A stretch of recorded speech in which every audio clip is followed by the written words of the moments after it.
अध्ययन केंद्र। और इस वीडियो के माध्यम से हम बायोलॉजी पढ़ रहे हैं लुसेंट सामान्य ज्ञान का। ये आपका मास्टर वीडियो होगा बायोलॉजी में, क्योंकि टोटल इसमें 15 एक्सरसाइज है। इस वीडियो में हम 1 से लेकर 15 तक के सारे एक्सरसाइज को कंप्लीट करेंगे। वीडियो थोड़ा लंबा होगा, पर अगर मैं इसको बना सकता हूं तो आप लोग देख तो सकते ही हो, क्योंकि एग्ज़ाम देना है। और लुसेंट से ही जो भी एग्ज़ाम हो रहा है, एग्ज़ाम देने के बाद सारे बच्चे यही कहते हैं कि सारा क्वेश्चन तो लुसेंट से ही आया था, तो पहले ही क्यों ना पढ़ लिया जाए। ओके, तो वीडियो को पूरा देखना। अगर आपको इसका पीडीएफ चाहिए तो टेलीग्राम ग्रुप पे ज्वाइन करना। टेलीग्राम पे सर्च करना होगा आपको अध्ययन केंद्र, थोड़ा नाम देख लेना, ठीक ना, मिल जाएगा। लोगो भी मिल जाएगा, पहचान लोगे, वहाँ उसको ज्वाइन कर लेना, आपको वहाँ पीडीएफ मिल जाएगा। साथ ही इंस्टाग्राम पे भी फॉलो कर सकते हो, लिंक डिस्क्रिप्शन बॉक्स में डाल दिया गया है, टायरलेस कुमार के नाम से। वहाँ मैं फ़ोटो वोटो शेयर करता हूँ। साथ ही अगर आपको मैथ पढ़ना चाहता है तो सर्च करोगे अध्ययन केंद्र मैथ, मिल जाएगा। ओके, तो चलो वीडियो को एंजॉय करो। पर एक रिक्वेस्ट है मेरे भाई, प्लीज़ शेयर करो, क्योंकि आप ही लोगों के भरोसे चल रहा है मेरा ये चैनल, ठीक ना। तो आप लोग जितना सपोर्ट दिखाओगे उतना फास्ट में सारे बुक को कंप्लीट करूंगा। मेरा टारगेट है कि यूट्यूब पे एक लाइब्रेरी बना देना, डिजिटल लाइब्रेरी। आप जो बुक ढूंढो कंपटीशन के लिए, आपको खरीदना ना पड़े, सब कुछ यहाँ मिल जाए पूरे फुल सब्जेक्ट के साथ। तो ये आप ही लोगों के सपोर्ट पे है, इसको अपना समझो, जितना हो सके इसको शेयर करो। ओके, तो चलो वीडियो का एंजॉय करो, ताकि आपको मोर अपडेट मिलता रहेगा। साथ ही मैथ के लिए मैंने अध्ययन केंद्र मैथ बना दिया है, जहां सगीर अहमद का मैथ का बुक चल रहा है। साथ ही अगर आप बीएड भी कर रहे हो तो अध्ययन केंद्र बीएड सर्च करोगे, वहां पे मैं मेनली क्वेश्चन ही कवर करता हूं, जिससे आपको डायरेक्ट फायदा मिल जाएगा। ओके, तो चलो स्टार्ट करते हैं। लाइन बाय लाइन पढ़ेंगे जैसा कि हम पढ़ते हैं। दिया गया है जीव विज्ञान का, पहले परिभाषा दिया गया है कि यह विज्ञान की वह शाखा है जिसके अंतर्गत हम जीवधारियों का अध्ययन करते हैं। थोड़ा पहले समझ लो, ब्रीफली बेसिक समझ लो थोड़ा होता क्या है। इस धरती पे जो भी सामान है, जो भी वस्तु है, उसको पहले 2 पार्ट में बांटा गया। एक हो गया आपका सजीव मीन्स लिविंग थिंग, और दूसरा क्या हो गया निर्जीव means non living thing. Clear? जो सजीव हो गया उसको फिर 2 टाइप में बांटा गया, एक तो हो गया वनस्पति और एक हो गया जंतु। पर ब्रीफली अगर बता रहे हैं तो सजीव जो हो गया वो हो गया आपका बायोलॉजी। क्लियर? और जो निर्जीव हो गया उसको फिर डिफरेंट टाइप बांटा गया, जिसमें फिजिकल गतिविधि होती है, जो नेचुरल में पहले से पाया गया है, उसको हम कह लिए फिजिक्स। ओके, और जो हम रिएक्शन करके बनाए उसको कह लिए केमिस्ट्री। इस प्रकार 3 सब्जेक्ट आ गया साइंस का। फिर आगे इसी टाइप से डिवाइड किया गया है। जैसे तो समझ लो फिजिक्स है, तो फिजिक्स में ऐसा नॉलेज जो हमको फैक्ट के साथ पता है, जैसे कि न्यूटन का तीसरा नियम कहते हैं, या फिर जो भी फैक्ट हमको पता है कि ये काम करेंगे तो ये होगा, वो हम पढ़ते हैं फिजिक्स में। और जिस काम के बारे में हमको मैथोलॉजी है कि ऐसा हो भी सकता है, नहीं भी हो सकता है, ओके, वो हम पढ़ लेते हैं ज्योग्राफी में। तो ज्योग्राफी का तो वैसे ही हुआ है। तो चलो अभी हम जीव विज्ञान शुरू करते हैं। जैसे जैसे हम सब्जेक्ट के अंदर जाएंगे और समझते चले जाएंगे। ओके, और ये पार्ट आपको एग्जाम में हेल्प करेगा नहीं, बस बेसिक नॉलेज के लिए बता दिए। चलो अभी हमारा मेन टारगेट है कैसे आपको एग्जाम में क्या हेल्प करेगा। तो जीव विज्ञान जानते ही हो, मीन्स जिसमें जीवधारी का अध्ययन किया जाएगा, लिविंग ऑर्गेनिज्म का अध्ययन किया जाएगा। बायोलॉजी शब्द का अर्थ होता है मीन्स बायो, इसका अर्थ होता है जीवन मीन्स लाइफ, और लोगोस का मतलब होता है अध्ययन। इसका पूरा मतलब क्या हो गया? जीवों का अध्ययन। तो बायोलॉजी के अंतर्गत हम जीवन का अध्ययन करते हैं। जीव विज्ञान शब्द का प्रयोग सर्वप्रथम लेमार्क ने किया था। With an accessibility जो दे superior insights and experience. With Lamarck कहाँ का साइंटिस्ट था? ये था फ्रांस का। फिर से रिपीट कर लो। जीव विज्ञान शब्द का सर्वप्रथम प्रयोग लेमार्क और ट्रिवेर्नस ने किया था। आपको एग्जाम में लेमार्क का ही नाम अधिक आता है। लेमार्क कहाँ का था? फ्रांस का था। और ट्रिवेर्नस कहाँ का था? जर्मनी का था। इन दोनों वैज्ञानिक ने मिलकर 1801 ईस्वी में जीव विज्ञान का नाम रखा, मीन्स जीव विज्ञान का नामकरण हुआ। फिर से रिपीट कर लो, लेमार्क और ट्रिवेर्नस, ये दोनों कहाँ के थे वो भी इंपॉर्टेंट है। लेमार्क था फ्रांस का और ट्रिवेर्नस कहाँ का था? जर्मनी का था। नामांकन कब हुआ इंपॉर्टेंट है नहीं, हालांकि फिर से याद रख लो 1801 ईस्वी में हुआ था। यहाँ पे कुछ शाखा दिया गया, ये आपके लिए बहुत इंपॉर्टेंट है, स्क्रीनशॉट ले लो, हालांकि मैं कोशिश करूंगा याद ही करवा दूँ। देखो, एपी कल्चर, ये है मधुमक्खी पालन से। एपी कल्चर मधुमक्खी पालन, पूरा अध्ययन छोड़ दो, मधुमक्खी पालन एपी कल्चर, मधुमक्खी पालन एपी कल्चर। सेरी कल्चर मतलब रेशम, सेरी कल्चर मतलब रेशम, सेरी कल्चर रेशम कीट का पालन है। पीसी कल्चर मतलब मछली से, मत्स्य पालन, पीसी कल्चर मत्स्य पालन। माइकोलॉजी कवक का अध्ययन, माइकोलॉजी कवक का अध्ययन, माइकोलॉजी कवक का अध्ययन। फाइकोलॉजी शैवाल का अध्ययन, इसमें कंफ्यूजन होता है, फिर से रिपीट कर लो, माइकोलॉजी कवक, माइकोलॉजी कवक और फाइकोलॉजी शैवाल। एंथोलॉजी पुष्पों का अध्ययन, एंथोलॉजी पुष्पों का अध्ययन। पोमोलॉजी फलों का अध्ययन, पोमोलॉजी फलों का अध्ययन। पोमो को पेड़ों से कंफ्यूज नहीं कर लेना, पोमो होता है फलों का, पेड़ो होता है मिट्टी का अध्ययन, सॉइल का, ओके।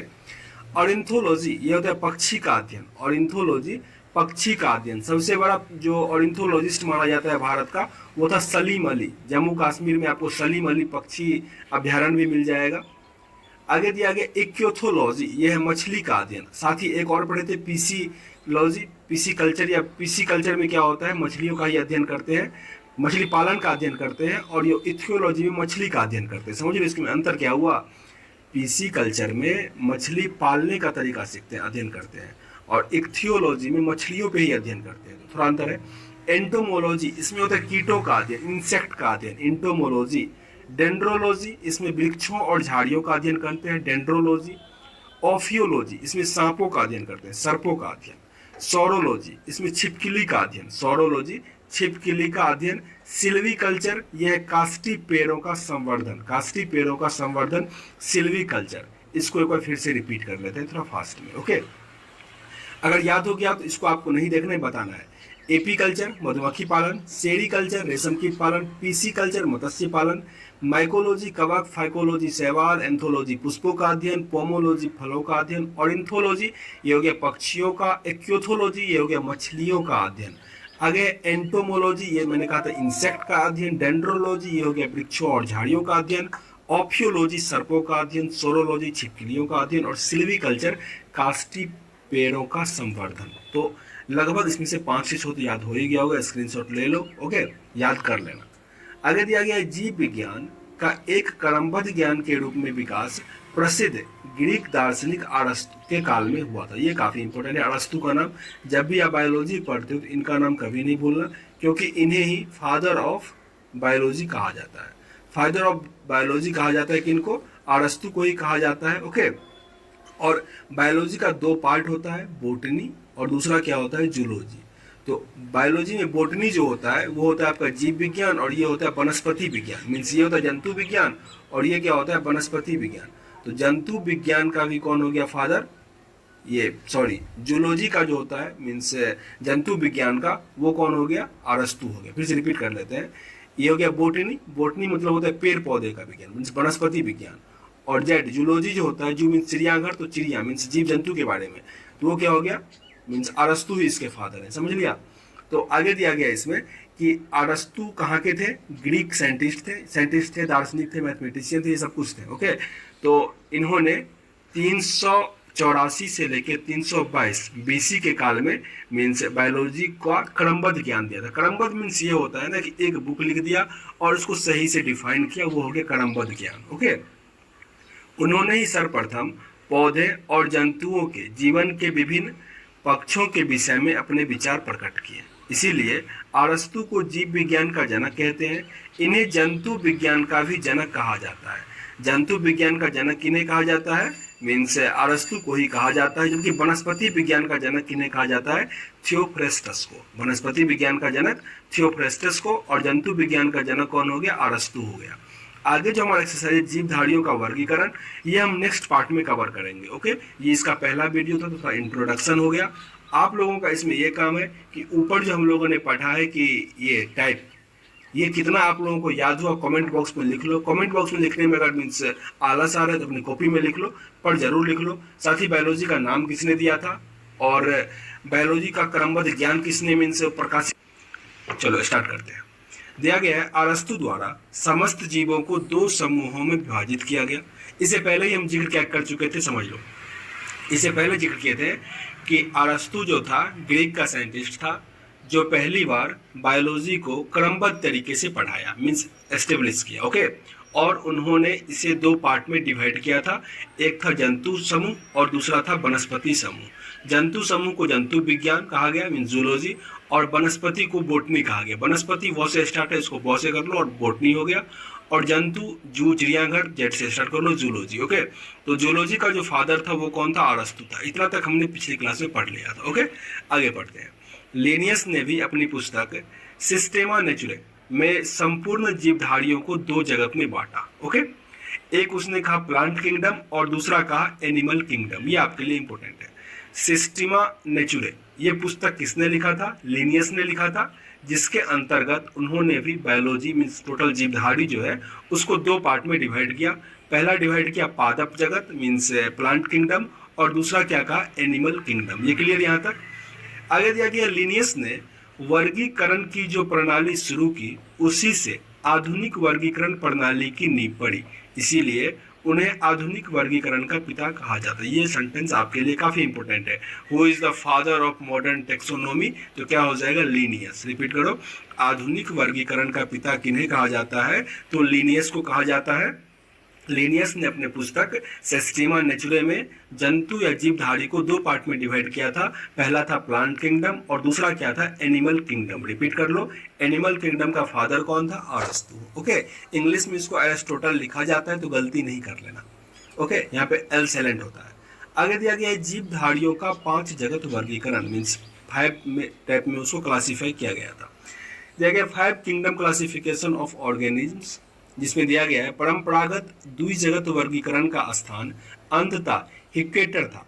ठीक ना, विकेटर द्वारा 1969 में, ये 1969 वही वर्ष है जिस टाइम हमारा इसरो का स्थापना हुआ था। इसरो का स्थापना हुआ था उसी टाइम ये जो विकेटर था, इन्होंने दो जगत प्रणाली को कैंसिल करके अपना 5 जगत प्रणाली ले आया था। याद हो गया होगा कि द्विजगत वर्गीकरण किसने किया था? लिनियस ने किया था। उसके बाद 1969 ईस्वी में विकेटर ने क्या किया कि उसको 5 जगत प्रणाली में ले आया। इनके अनुसार समस्त जीवों को निम्नलिखित 5 जगत में बांटा गया, जिसमें पहला हो गया मोनेडा, दूसरा प्रोटिस्टा, पादप, कवक और जंतु। इसको फिर से बिना देखे हुए रिपीट करो, मोनेडा, प्रोटिस्टा, पादप, कवक, जंतु। फिर से रिपीट करो, मोनेडा, प्रोटिस्टा, पादप, कवक और जंतु। प्रश्न इसमें से कैसे आएगा? देखो दे देगा कि इनमें से कौन सा हिक्केटर द्वारा 5 जगत में नहीं आता है, तो 4 दे देगा, एक कोई एक्स्ट्रा कुछ दे देगा। तो आप जैसे सहवाल दे दे, कवक के बदले में सहवाल दे दे, तो याद नहीं रहेगा तो आप गलत टिक कर पाओगे। इसलिए मोनेडा, प्रोटिस्टा, पादप, कवक और जंतु। याद हो गया होगा। ये सब किसने बांटा था? हिक्केटर ने बांटा था 1969 ईस्वी में। अब पहला दिया गया है मोनेडा। मोनेडा के अंतर्गत क्या सब आता है? तो सभी प्रोकैरियोटिक जीव, ओके, अर्थात जीवाणु, साइनोबैक्टीरिया तथा आर्कीबैक्टीरिया सम्मिलित किए जाते हैं। तंतुमय जीवाणु भी इसी में आते हैं। एक सिंपल अगर कहें तो जीवाणु जो भी हुआ वो सब किसके अंतर्गत आ जाएगा? मोनेडा में आ जाता है। क्लियर? दूसरा है प्रोटिस्टा। इस जगत में विविध प्रकार के एक कोशिकीय प्रायः जलीय यूकैरियोटिक जीव सम्मिलित किए जाते हैं। इसमें जो एक कोशिकीय होगा वो इसमें मेनली शामिल किया जाता है। पादप एवं जंतु के बीच स्थित येगलिना इसी जगत में आता है। ये काफी इंपॉर्टेंट है। प्रश्न ऐसे आएगा, पादप और जंतु जगत के बीच की कड़ी किसे कहा जाता है? ये होता है येगलिना। ये पादप और जंतु दोनों के बीच में आ जाता है। जिस प्रकार विषाणु जो है, हमारा वायरस जो है, वो ना ही लिविंग थिंग है और ना ही नॉन लिविंग थिंग है, वो उस दोनों के बीच में आता है। क्योंकि वायरस का कुछ गुण जो है वो लिविंग की तरह है और कुछ उसका नॉन लिविंग की तरह है। उसी प्रकार ये येगलिना जो है ये थोड़ा इसका पादप का गुण फॉलो करता है और कुछ क्या करता है? जंतु का। इसीलिए इसे पादप और जंतु के बीच का कड़ी कहा जाता है येगलिना को। बहुत इंपॉर्टेंट है, इसको नहीं भूलना। पादप और जंतु के बीच में स्थित कौन सा है? येगलिना। ओके, और ये किस जगत में आता है? प्रोटिस्टा में आता है। ये येगलिना किस में आता है? प्रोटिस्टा में आता है। यह 2 प्रकार की जीवन पद्धति प्रदर्शित करता है, मतलब सूर्य के प्रकाश में स्वपोषित मतलब प्रकाश संश्लेषण करेगा, और जब प्रकाश नहीं होता है तब वो इतर पोषित हो जाता है। मतलब इसके अंतर्गत वो क्या करता है? साधारणतः प्रोटोजोआ आते हैं। क्लियर? मीन्स वो सिंपल खाना बनाता है। तो आप येगलिना याद रखो, येगलिना ये किसके अंतर्गत आता है? प्रोटिस्टा के अंतर्गत आता है, क्योंकि ये सूर्य के प्रकाश में खाना बनाता है और सूर्य के प्रकाश में क्या कर देता है? इतर पोषित की तरह अपना खाना मीन्स दूसरे पे आश्रित हो जाता है। ये हो गया प्रोटिस्टा के अंतर्गत आ गया येगलिना। और मेनली प्रोटिस्टा के अंतर्गत कौन आता है? तो एक कोशिकीय। यहाँ तक क्लियर है? कहीं कोई दिक्कत हो तो जरूर कमेंट बॉक्स में मेंशन करना। हालांकि ये लुसेंट बुक जब कंप्लीट हो जाएगा और उसके बाद एक लुसेंट का सिर्फ साइंस का ही बुक आता है, लुसेंट जनरल साइंस। ओके, उसको हम कंप्लीट करेंगे। उसमें थोड़ा विस्तार से बताया गया है, तो हम कोशिश करते हैं जब तक आपका एनटीपीसी सीबीटी 1 होगा उससे पहले ये कंप्लीट कर दें, और फिर सीबीटी 2 से पहले हम वो कंप्लीट कर देंगे, ताकि आपको एग्जाम में कहीं कोई दिक्कत नहीं होगी। ओके, तो आगे हमारा तीसरा दिया गया है पादप। इस जगत में प्रायः सभी रंगीन बहुकोशिकीय प्रकाश संश्लेषी उत्पादक जीव सम्मिलित किए जाते हैं। इसमें बस ये समझो कि जो प्रकाश संश्लेषण करेगा वो किस में आएगा, तो पादप में आएगा। जैसे कि शैवाल, मौस, पुष्पीय तथा अपुष्पीय बीजीय पौधे इसी जगत के अंग है। तो पादप मीन्स प्लांट, आसानी से क्लासिफाई कर सकते हो। कवक मीन्स फंगी। इस जगत में वे यूकैरियोटिक तथा परपोषित जीवधारी सम्मिलित किए जाते हैं जिसमें अवशोषण द्वारा पोषण होता है, जिसमें अवशोषण द्वारा पोषण होता है। ये सभी क्या होते हैं, इतर पोषित होते हैं, मतलब ये प्रकाश संश्लेषण नहीं करता। ये परजीवी अथवा मृत परजीवी होते हैं। इनकी कोशिका भित्ति कैटीन नामक जटिल सर्कड़ा की बनी होती है। कोशिका भित्ति जो सेल वॉल होता है वो किसका बना होता है, कैटीन का बना होता है, कैटीन का बना होता है। ओके, फिर से रिपीट करता हूँ, जो कवक होता है उसका कोशिका भित्ति सेल वॉल किसका बना होता है, कैटीन का। काफी इंपॉर्टेंट है ये, एक प्रकार क्या होता है, सर्कड़ा होता है, मीन्स ग्लूकोज होता है। ओके, और यहाँ पे याद रखो कि जिसमें अवशोषण होगा वो क्या कहलाएगा, कवक कहलाएगा। यहाँ तक क्लियर है। आगे लास्ट पे आते हैं जंतु मीन्स एनिमल। इस जगत में सभी बहुकोशिकीय जंतु समभोजी यूकैरियोटिक उपभोक्ता जीव सम्मिलित किए जाते हैं। इनमें मेटाजोआ भी एनिमल को ही मेटाजोआ भी कहा जाता है। इसमें हाइड्रा, जेलीफिश, कृमि, सितार, मछली, सरीसृप, उभयचर पक्षी और स्तनधारी सब इसी जगत में आ जाते हैं। मीन्स ऊपर के जो 4 जगत में नहीं आते हैं उस सब को क्या कहा गया है, 5वें में जोड़ दिया जाता है। 5वें में पर ये इंपॉर्टेंट है कि इसमें बहुकोशिकीय आएगा। एक कोशिकीय किस में आया था, तो प्रोटिस्टा में आया था। ओके, और मोनेरा में मैंने क्या कहा था, बैक्टीरिया को आपको रखना है।